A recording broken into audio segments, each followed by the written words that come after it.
Niwad Awad is the executive director of the American Council on Islamic Relations. This is his speech moments ago. Thank you, Ibrahim. Good afternoon. I woke up this morning to the shocking news. I could not believe what I saw on the screen, a mass shooting in a nightclub in Orlando.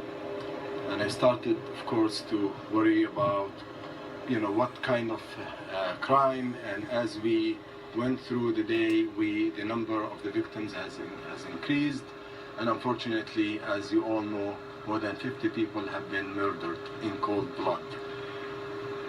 So, as a Muslim, as American, I would like to make this statement. Our hearts, thoughts, and prayers are with the victims of their and with the victims and their families. We offer condolences to the families, and we pray for the recovery of the survivors. This is a hate crime, plain and simple. We condemn it in the strongest possible terms. It violates our principles as Americans and as Muslims. Let me be clear. We have no tolerance for extremism of any kind. We must not tolerate hateful rhetoric that incites violence against minorities.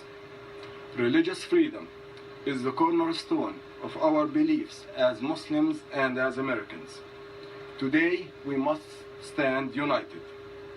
For many years, members of the LGBTQIA community have stood shoulder to shoulder with the Muslim community against any acts of hate crimes, Islamophobia, marginalization, and discrimination.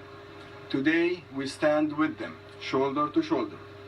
The liberation of the American Muslim community is profoundly linked to the liberation of other minority groups, blacks, Latinos, gay, Jewish, trans, and every other community that has faced discrimination and oppression in this country. We cannot fight injustice against some group and not against others. Homophobia, transphobia, and Islamophobia are interconnected systems of oppression, and we cannot dismantle one without dismantling the others. Homophobia and other forms of phobia take lives in this country every day, and we must stand up for the victims and for their families. The criminals, the terrorists, and extremists behind this kind of attacks mean only to divide us and turn us against one another. We cannot afford to let them succeed.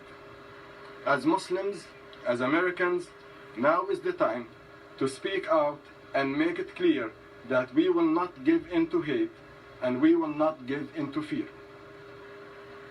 We heard in the news that the alleged perpetrator called in and he pledged allegiance to Daesh, or as we call it, ISIS. I have a word for ISIS and their supporters.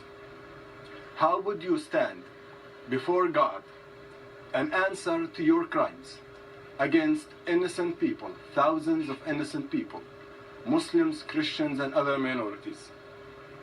You do not speak for us. You do not represent us. You are an aberration.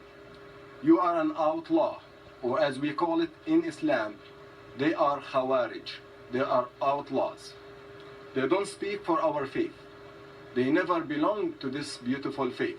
They claim to, but the 1.7 billion people are united in rejecting their extremism, their interpretation, and their acts and senseless violence.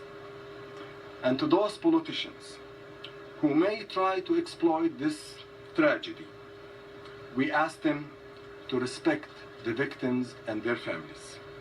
This is not the time to score points. This is not the time to exploit fear. This is the time for unity and faith. Thank you.